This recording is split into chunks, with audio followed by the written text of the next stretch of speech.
do everything that we did last week, and we're just gonna add one more test. Be aware that, I'm gonna jump up on you, Cecilia. Be aware that the direct Coombs that we're gonna do today is not something that you do with every single specimen that you do an ABO or an RH on. It has to be ordered.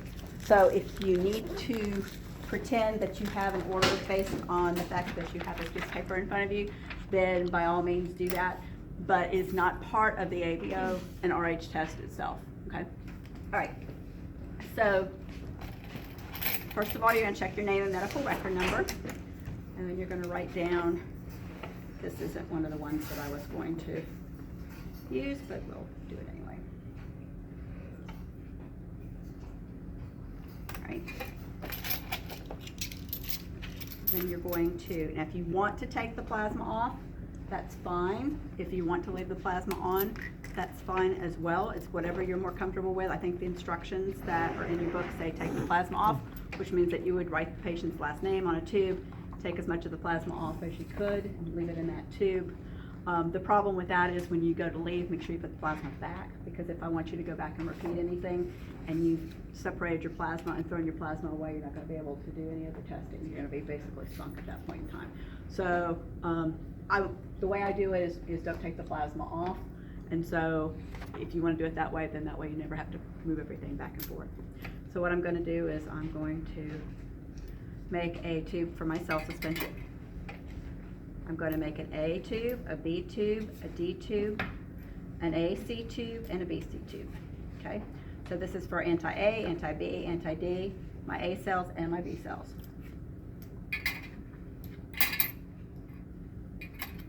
This rack is crummy. Too big. The holes are too big, but that's okay. We can make it work. Tim gun. MacGyver. MacGyver. My husband says he's MacGyver. Did I tell you that story? No. I'll tell you that story. Okay. All right, so what we're going to do is we're going to take off the top off. We're going to go in to press our button, go into the plasma. You're going to put 2 drops of plasma in your AC tube and 2 drops in your BC tube, okay? Because that's where you're going to do reverse typing. All right, so then you put the rest of your plasma back in. Depress the bulb again, go down into the cells and pull up some cells. And all you need are about 2 or 3 drops. Put the rest of it back in, and you're ready to finish, okay? So, you're gonna take your cell suspension.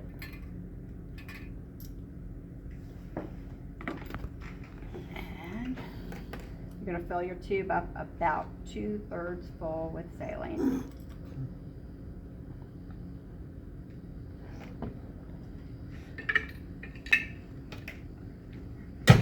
Then for washing, you wanna go 50 seconds. Make sure your brake is on, otherwise you will be around for a while. Would you hand me that reagent rack, please, ma'am? Thank you. Oh. Mess up the photographer. I'm going to take my anti-A and I'm going to put a drop of my anti-A in my A tube. I'm going to take my anti-B and put a drop of anti-B in my B tube. I'm going to take a drop of anti-D and put a drop of anti-D in my D tube.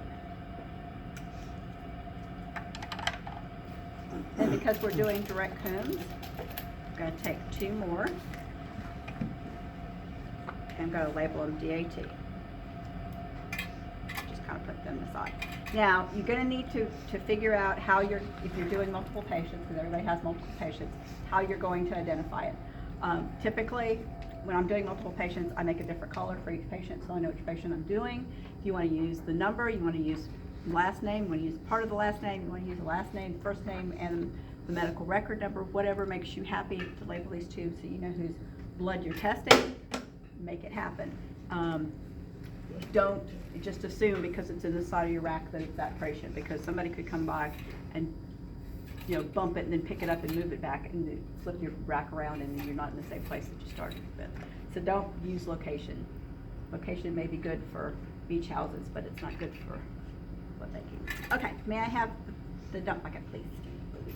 Thank you. I should have moved everything over here before. All right, so your inclination is to be tentative, but don't just dump, okay? Then you just want to resuspend. And because I didn't really have any hemolysis in my red cells, I'm just going to make a 3 to 5% cell suspension. So it's going to take about an ml of blood. And what you're going to do is you're going to take your A or B cells out. Make sure they're resuspended off the bottom. And the color of your suspension should match that. Okay. So now you have a 3 to 5% cell suspension. If you have a lot of hemolysis after the first wash, wash it more than one time. Some of these specimens have been around a while because, you know, I thought we were doing this lab last Tuesday originally. So if they have a lot of hemolysis, wash them again until you don't have any hemolysis in your supernatant. So you have a nice clean specimen to start off with. All right. So what I'm going to do is I'm going to take my 3 to 5% cell suspension. I'm going to put a drop in my A tube, drop in my B tube, a drop in my D tube, and then I'm going to put a drop, probably 2 because that was kind of squidgy. 2 drops. If it's one big drop, it's fine, but if you kind of cheat on it a little bit, make 2 drops in your direct Coombs tubes, okay? All right, then I'm going to take my A cells, and I'm going to put a drop of my A cells in my AC tube, and a drop of my B cells in my BC tube. There's my Flip Nation viewer down Okay. there. There you go, Ramadan. Oh, I got that on camera. Oh, that was wrong, Todd. Would you get the Glit Nation viewer out, please? So we added plasma before we put in the antis. Yeah, and that way it's already separated. All right. And And then you we need them in added the our reverse. anti-B and our anti-A before we put in the blood. Always Those put your other clear ones? stuff in first, because that way you know it's there. If you get distracted by something, then you can come back to it much easier. If you put your cells in first, She doesn't like then the you light. can kind of forget that it's there and not really be able to see it.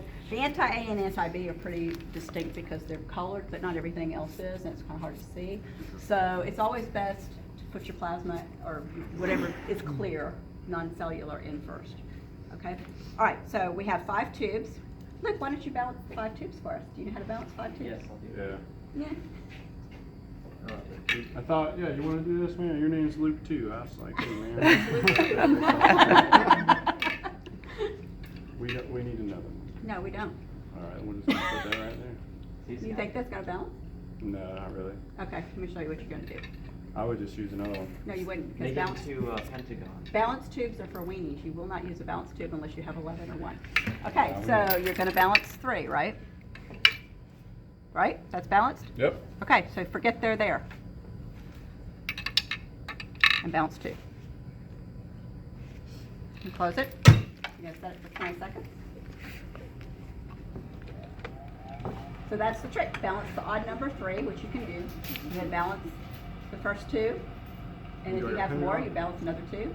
And it's really easy with 9 because you just do 3 sets of 3, right? So the only time you should need to balance 2 is Oh, you when- go 3 and you hit balance? Okay, gotcha. All right, I understand. You balance the 3, and then forget they're there, and then balance the other ones.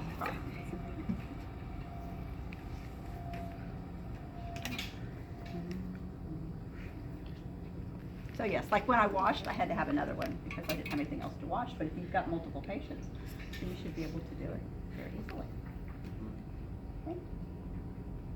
Okay. All right.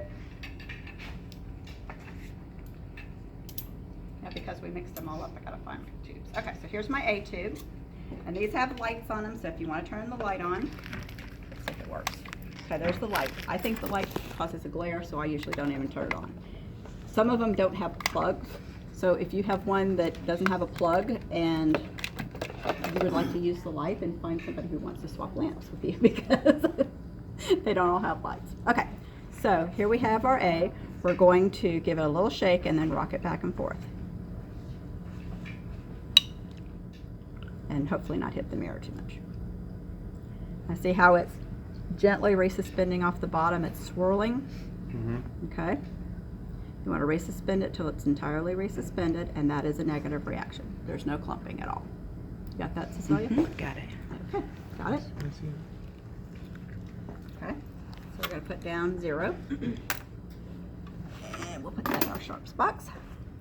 And then we go to our B tube. And the same thing, we're going to rock that back and forth. And the thing about it is don't shake it and then look around the room and look at the clock and check your phone. Look at what you're looking at, because you can miss something or shake it away. Okay, so that's a negative.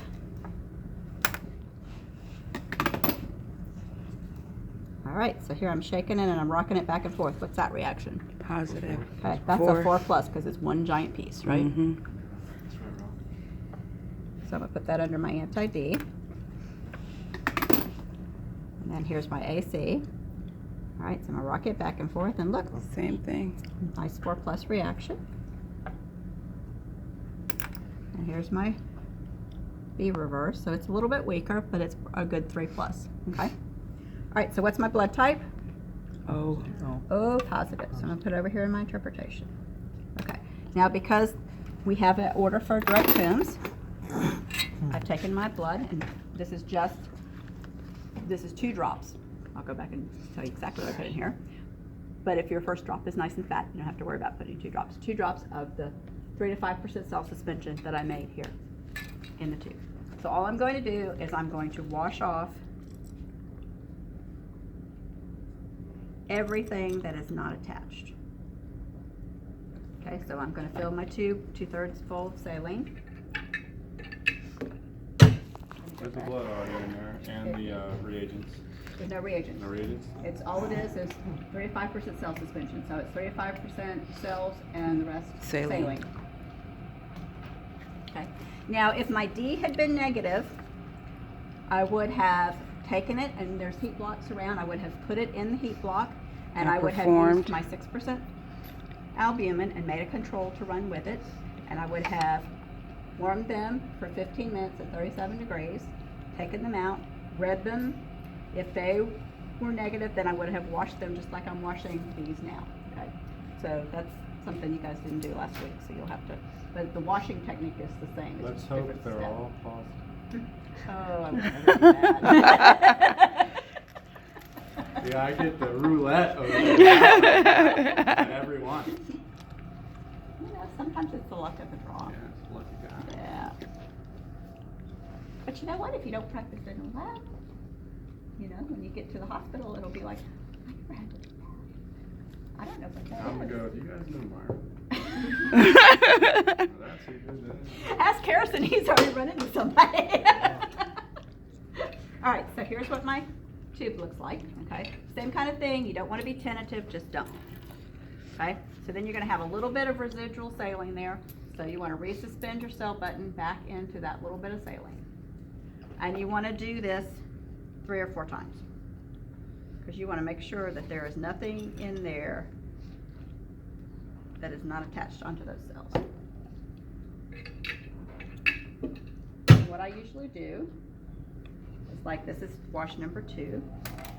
I'll make my little tally marks. If you're feeling really good and you think your technique is just great, then you could wash 3 times. If you're not quite so confident, then you might want to wash 4 times.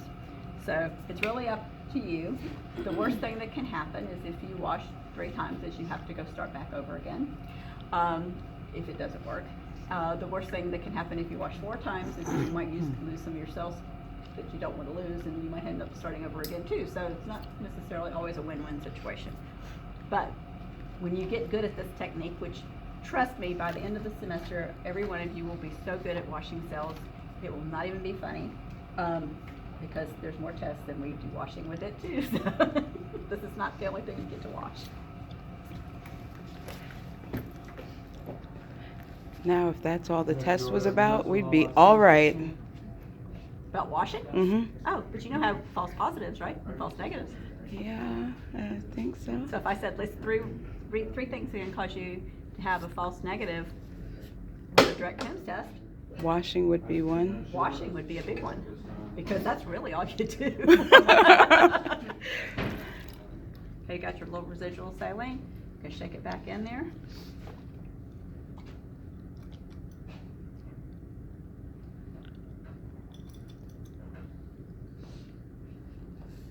Now, if we used more than 2 drops, would that be a bad thing, or is there like a too many drops? Yes, I mean, if you put 4 in there, you might actually have something called a prozone, which you have too many antigens for the antisera. So you don't want to go too crazy. 2 drops is usually not too much because you do lose a few in the washing process, but 3 probably okay, 4 would be pushing it. So, just within reason. A lot of times, especially with the rookies. Why she looked at Harrison? Okay. With rookies, especially, you did tend to lose more cells, and so putting just 1 drop, by the time you get finished, you can hardly see any cells in the bottom of your tube, and you think, oh, I did all this washing for nothing, I gotta go back and start over again. So that's why I would put a nice big fat juicy drop in there, or put 2 not so fat juicy drops, and that's the easiest way to start off. Okay. Oh, I forgot to put my slash mark, so now we're on 3.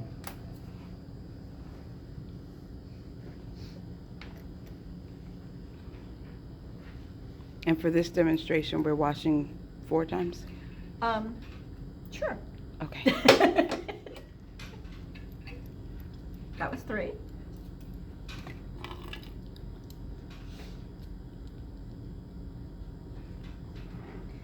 And I did this in duplicate, not because you necessarily need to do it in duplicate, but because you need a balanced tube anyway. And if your poly is positive, you will need to use your IgG.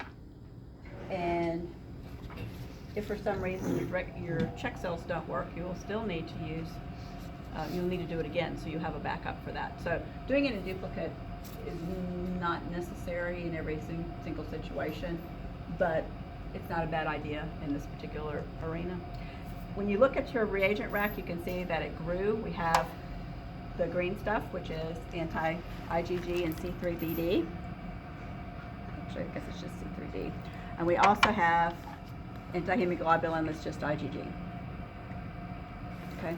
Some of you have some check cells that I made because, of course, the shipment didn't get in because of the hurricane and it was behind anyway. So before you even start, take a drop of either one of these and a drop of your check cells and spin it down and make sure that you get them to read.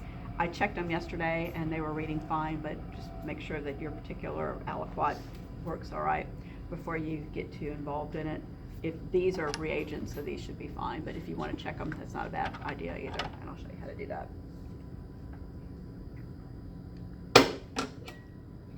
See, I was always thinking of you guys. I made you check cells.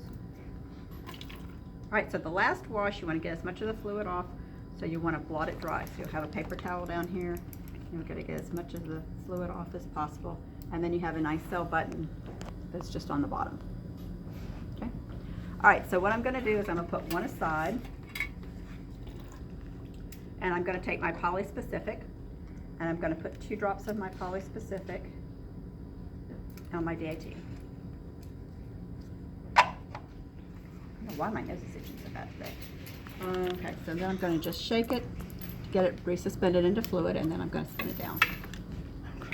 These are 2 drops of the polyspecific. Yeah. So what was that? Not saying that again. There are some places that might use 1, but that's not too bad. I'm going to say sometimes it's better to use 2, especially if it's a weaker reaction. But I've always used 2 because that's the recipe. But I have seen places that use 1 because they're trying to cut costs.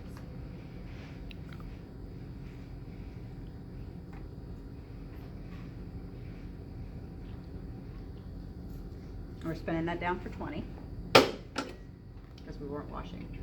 Okay, so I've got my direct Coombs. Same thing we were doing with the others, but these reactions, you don't expect them to be as strong as the 4 pluses. Okay, so you're just going to shake it and resuspend it off the bottom. Okay, so that's a negative direct Coombs. So we don't need, because over here in poly, we don't need the other tube unless my check cells don't work. If this had been positive, then I would have taken this other direct Coombs tube and I would have used the IgG and we would have done the differential DAT. Okay. So now I'm going to take a drop of my check cells. So whoever is here, Olivia, are you over here? No, Olivia. No, but you're here, oh, Martha. Okay, so whoever's here, if these work, you don't have to worry about checking your check cells because they're good. So you want to put a drop of your check cells in there. And you're going to shake it up.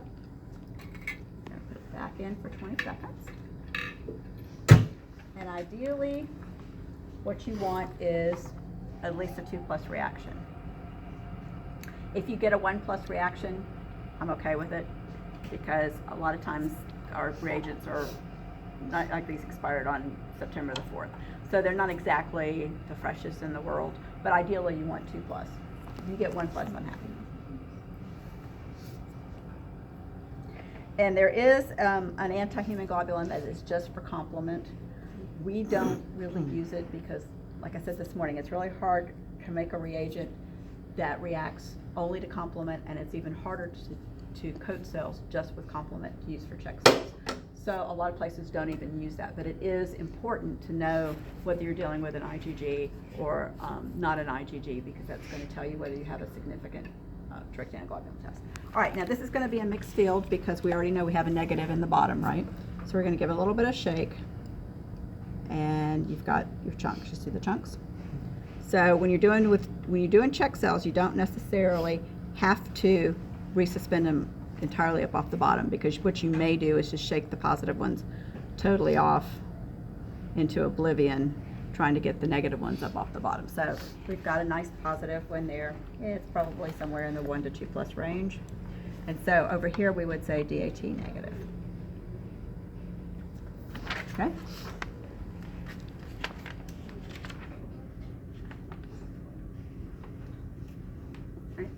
If we had done the poly and it was positive and the IgG was positive, it would be DAT positive, IgG positive. If we did the direct Coombs and it was positive and the IgG was negative, it would be DAT positive, not IgG, or IgG negative, whichever, just to kind of differentiate that you've got something other than IgG that's causing your direct Coombs to be positive. Okay, so the washing technique is where you're going to fall down if you fall down. So you want to make sure the places that you really need to watch are in between each wash. You resuspend that cell button back into that little bit of residual saline, and the last wash, you blot it nice and dry without putting your entire cell button on the paper towel, which I've seen that happen too. They blot it so virulently that the cell button ends up on the paper towel. So just it's a technique that you have to work with. Now, if you are getting your check cells off of that rack, please.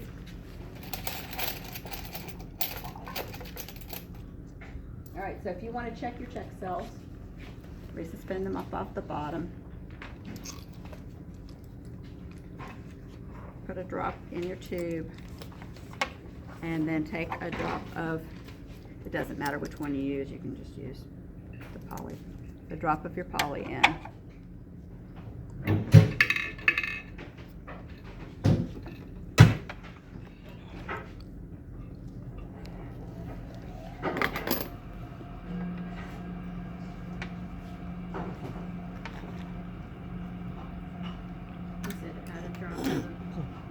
Yeah, just to make sure they're reacting. It's not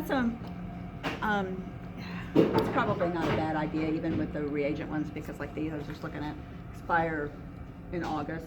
So, they're injured because we've coated them with antibodies, just to make sure that they're going to react for you. And if they don't use that bottle of check cells, I'll get you another bottle.